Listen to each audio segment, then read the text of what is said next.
Okay, our next game is Order of Operation Bowling.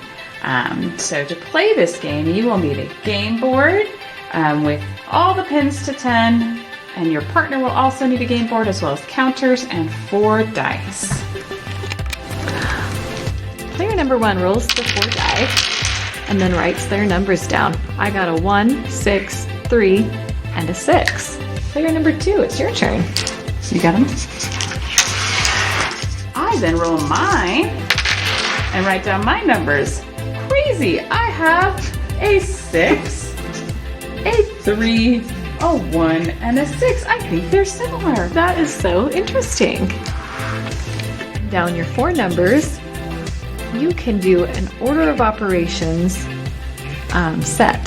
So I write down addition, subtraction, multiplication, and division, just so I know what I can do in my head. And I'm going to make an equation using parentheses. I'll take my 2 6s.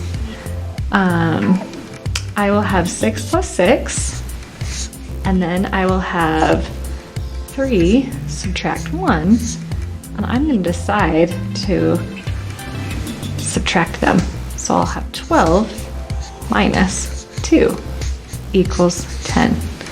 So I go over here to my bowling pin page and I put a marker on the 10. I knocked over the 10 pin. Woohoo! And then it's my partner's turn.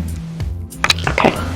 As my partner was doing her problem, I was doing my problem because we do it at the same time to see how many pins we can knock down.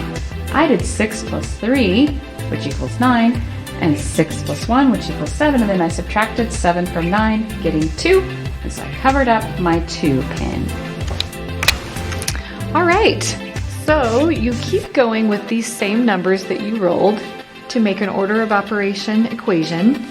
And in this case, I got 3 plus 5 equals 8, so I cover up the 8.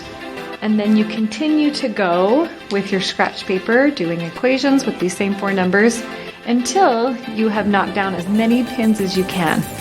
Once both partners have knocked down as many pins as they can, the person who has knocked down the most pins gets a point.